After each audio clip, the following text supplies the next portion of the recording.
Private hospital सावधान सावधान। उत्तर प्रदेश के मुख्यमंत्री योगी जी के आदेश पर यदि कोई भी प्राइवेट हॉस्पिटल कोरोना मरीजों को बेवजह परेशान किया या इलाज के नाम पर अधिक वसूली की तो होगी हॉस्पिटल सीज।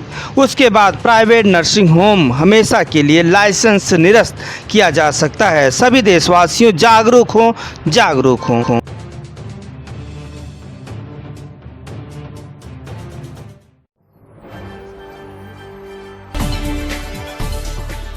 मानव जीतेगा कोरोना हारेगा या विश्वास के साथ कहा जा सकता है। जैसा कि आप जानते हैं कि भारत देश में स्पुतनिक वी टीका की पहलू चालू हो गई है। इसका जल्दी से जल्दी उत्पादन की ओर अग्रसर हो रहा है। इस टीके को देश में ही बनाया जाएगा। जैसा कि आपको बताते चलूं कि यह टीका जो है रूस, एक ऐतिहासिक पुराने जो है हमारे और रूस के रिश्ते आज भी बरकरार हैं और यह सदियों पुराना दोस्ती का आज भी मदद करने के लिए किसी भी तरीके से अपनी अपनी मदद कर रहे हैं या उन्हें सलूट अभिनंदन है। रूस को हमेशा सलूट अभिनंदन है और सभी भारतवासी उन्हें मान सम्मान और इज्जत के साथ उन्हें सम्मानित भी करते हैं। इसका उपयोग करना ही टीके का आपको बताते चलूं कि इसका उपयोग करना बहुत ही आसान है। इस टीके का नाम रूस में 1957 के नाम पर रखा गया है। जैसा कि आपको बताते चलूं कि 1957 एक छोटी सी उपग्रह का नाम है जो कोरोना अदृश्य महामारी से लड़ने के लिए बहुत ही कारगर है। उपग्रह का सहारा लेना बहुत ही ज़रूरी है। सभी दिन रात मेहनत कर रहे हमारे और विदेशों के वैज्ञानिकों को सलूट अभिनंदन करता है आज सुबह टाइम्स। हमारे देश में टीकाकरण की वैक्सीन बनाई गई, जिस तरह से दिन रात जो है मेहनत की हमारे वैज्ञानिकों ने, इन्हें सलूट अभिनंदन और अनुसंधान करने वाले के प्रति सभी वैज्ञानिकों को कोटि कोटि नमन और हमारे प्रति सम्मान पहुँचे। जो नई पीढ़ी को भी बहुत कुछ मालूम होनी चाहिए। मानव जीतेगा कोरोना हारेगा कि शब्द के साथ फिर आपसे मिलेंगे किसी मुद्दे के साथ। तब तक अपना ख्याल, परिवार और देश का ख्याल करें। हमारे साथ मौजूद हैं राजेश गुप्ता जी, रिटायर्ड फौजी ऑफिसर हैं और आप इनसे एक रिपोर्टिंग आप सुनिए। भारत माता की जय हो, भारत माता की जय हो, भारत माता की जय हो। हमारे देश के वैज्ञानिकों की जय हो।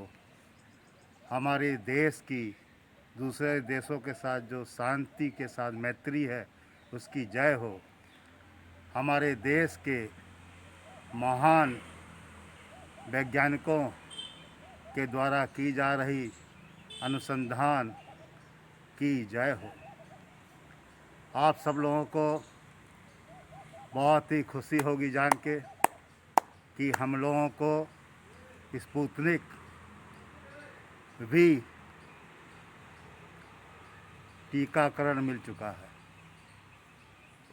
स्पुतनिक भी टीकाकरण का मिलना हमारे लिए बहुत खुशी की बात है और उसको हैदराबाद में डॉक्टर रेड्डी लेबोरेटरीज के जो हमारे उच्च अधिकारी हैं उन्होंने इसको लगवाया भी है। बहुत बधाई के पात्र है, बहुत खुशी की बात है।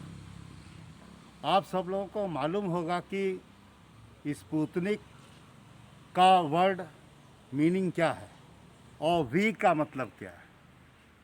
वी का मतलब तो सभी को पता होगा, V for victory, V for vaccine, सबको पता है। स्पुतनिक का मतलब है एक ऐसा पहला देश जिसने विश्व में अपना पहला आर्टिफिशियल सैटेलाइट ऑर्बिट में भेजा और उस देश ने इसका नाम जो रखा था स्पुतनिक। इसी के कंसेप्ट में, इसी के आधार पर इस टीका का नाम भी स्पुतनिक भी रखा गया है। आप सब लोगों को पता होगा कि हमारे जो भारतवर्ष में सबसे पहले जो सैटेलाइट छोड़ा गया था उसका नाम था आर्य भट्ट, और ये भी हमारे देश का पहला उपग्रह था जिसको छोड़ा गया था। ये सब बातें इसलिए आपके सामने रखी जा रही हैं कि हमारे वैज्ञानिकों ने, हमारे स्वास्थ्य के अधिकारियों ने, रिसर्च करने वाले बड़े बड़े विद्वानों ने हर चीज़ के पीछे कोई ना कोई चीज़ को जोड़ के रखा है जो हमारी पुरानी यादों को यादगार के रूप में हमें प्रफुल्लित कर रहा है, हमें उत्साहित कर रहा है, हमें ऊर्जावान बना रहा है। ये सब बातें जो हैं इसीलिए रखी जाती हैं कि हमारी जो पीढ़ियां चल रही हैं उनको पता लगे कि हम लोगों ने कैसे कैसे आगे बढ़कर आज हम लोग इस स्तर पर आके पहुँचे हैं। लोग वाग कहते थे, लोग वाग अभी भी कह रहे हैं कि जो है ये कैसे संभव होगा, ये कैसे जो है नियंत्रित होगा। ये ऐसे ही नियंत्रित होगा धैर्य के साथ, अपनी मन की मजबूती के साथ, और हमारी जो भारत सरकार है वो इसके लिए रात दिन कार्य कर रही है, एक मानवता के लिए, एक मानवता को संगठित रखने के लिए। और इस देश का एक बहुत ही बड़ा जज्बा है कि हम लोग शांति प्रिय देश हैं। हम लोगों का कार्य होता है अपने लोगों की मानवता के साथ साथ दूसरे देश की मानवता को भी बनाए रखना, उनको भी दोस्ती के साथ जिंदा रखना, उनको भी हर स्तर पर हर तरह की सुविधाएं जैसी भी हो सकें पहुंचाना। वास्तव में ये बहुत ही खुशी की बात है कि आज भारतवर्ष में स्पुतनिक वी का जो है बहुत ही जल्दी काम शुरू होगा। बहुत ही जल्दी इसकी जो है बाज़ार में चीज़ें इसकी स्पुतनिक टीकाकरण की आएंगी और सब लोग का इसमें उपयोग होने से सब लोग। करेला खाने से शरीर में तो सेहतमंद रहता ही है, वहीं पर एक रोग और आपको बताना चाहता हूं कि यदि आपके पथरी का भी शिकायत होगा तो वह बिल्कुल भी आपके पास नहीं आएगा। तो आप समझ सकते हैं कि पथरी कितना जो है हानिकारक है हमारे शरीर के लिए।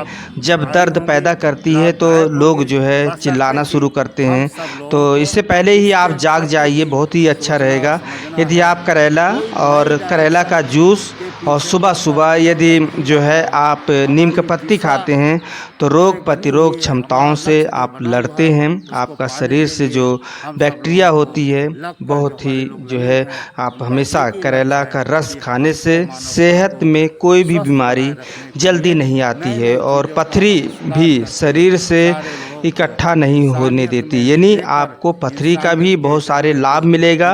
और करेला हमारे जीवन में कड़वाहट होती है लेकिन इसका फ़ायदा भरपूर मिलेगा, आपसे इसका उपयोग कीजिए। आइए हम सब मिलकर करेला और नीम के पत्ती का ज़रूर उपयोग करें। करेला खाने से पेट संबंधित हाजमा भी ठीक रहती है, कड़वाहट ज़रूर होती है लेकिन बहुत ही फ़ायदेमंद है। आपको बताते चलूँ कि वैज्ञानिकों के दृष्टिकोण से यह करेला के लिए पत्तियां भी खाना बहुत ज़रूरी है। फिर आपसे मिलेंगे किसी मुद्दे के साथ।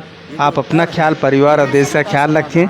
बिल्कुल समाप्त हो जाए और सब लोग अपना जीवन बड़े ही स्वतंत्र रूप से जो है जिएं, अपने कार्य में लगे और देश की आर्थिक स्थिति को और ऊंचा उठाने में, उसको और अच्छा बनाने में जो है लगकर इस देश के प्रति जो है उनका जो प्रेम है, प्यार है, वो जागृत हो। यही सबसे बड़ी हमारी देश प्रेम की बात होती है, यही सबसे बड़ी हमारी देश प्रेम के प्रति मानवता की बात होती है और यही सबसे बड़ी हमारे विश्व में जितने लोग हैं उनके प्रति एक विश्व की जो प्रेम, विश्व के प्रति प्रेम है वो जागृत होता है। इसीलिए हम लोगों में कहा गया है कि वासुदेव कुटुंबकम, मतलब पूरा पृथ्वी जो है हमारे कुटुंब की है, हम सब लोग उसी से जुड़े हुए हैं।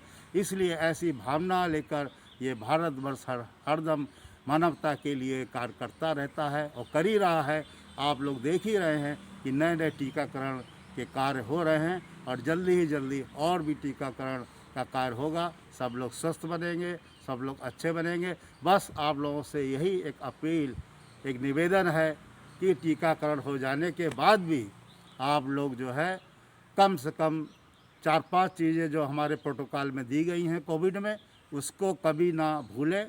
पहला तो बाहर निकलते समय मास्क पहने, और ऐसा मास्क पहने जैसा बताया गया है। ये नहीं कि आधा मुंह, आधा नाक, आधा ठोड़ी, पूरा फेस ज़रूरी है, वो कवर होना चाहिए। दूसरा, सोशल डिस्टेंसिंग। तीसरा, हाथ धोते रहना बीच बीच में। और चौथा है कि हमको जो है कहीं पर भी जो है मौका मिले तो दूरी बना के भीड़ वाले इलाके में जाकर कम से कम समय रुकना है और अपने को सैनिटाइजेशन करना है, सैनिटाइज करते रहना है, जिससे कि हम इस सब सावधानियों के साथ आगे बढ़ चलें और जो हमारा कार्य है उसको भी हम कर सकें। ये नहीं कि टीकाकरण के बाद हम इन सब चीज़ों को भूल जाएं। अब ये सब चीज़ें हमारे जीवन का एक हिस्सा बन गई हैं, जीवन का एक पार्ट बन गई हैं। इसको नहीं भूलना है, इसको नहीं छोड़ना है, इसको नहीं किसी को ये कहना है कि अब टीका लग गया आप छोड़ दीजिए। नहीं, टीका लगने के बाद भी वैसे ही रहना है जैसे टीका ना लगने के पहले था। फ़र्क इतना है कि हमारी सोच अब और ज़्यादा मजबूत हो गई है, क्योंकि हमने टीका लगा लिया है और हम सारे चीज़ों से इक्विप्ड हैं, सारी चीज़ों से हम जो है पूरे तरह से अपने को लेस किए हुए हैं। इसलिए टीकाकरण के बाद एक अपील है कि इन सब चीज़ों को लेकर जो है प्रोटोकॉल कोविड-19 का जो बना है उसको सतर्कता से, जागरूकता से अवश्य करिए, उसका पालन करिए और सब लोगों को पालन करने के लिए कहिए। यही हमारी जीत की सबसे बड़ी दवाई है, ये हमारी जीत की सबसे बड़ी ऑक्सीजन है, ये हमारी जीत की सबसे बड़ी जो है देश के प्रति संगठित होने की एक बात है। आइए हम सब लोग इस कार्य में मिलजुल कर इस कोरोना जो चल रहा है लहर, चाहे वो पहली चली, अब दूसरी चल रही, जाए तीसरी आए, सबको हराना है और सबको गिराना है, सबको भगाना है और अपने को स्वस्थ रखने के लिए इन सब बातों को हरदम दिमाग में रखना है। ये एक अति आवश्यक कार्य है, अति आवश्यक एक हमारी प्रतिज्ञा है। Rajesh Gupta, ACCF national team member, नई दिल्ली। जय हिंद, जय भारत।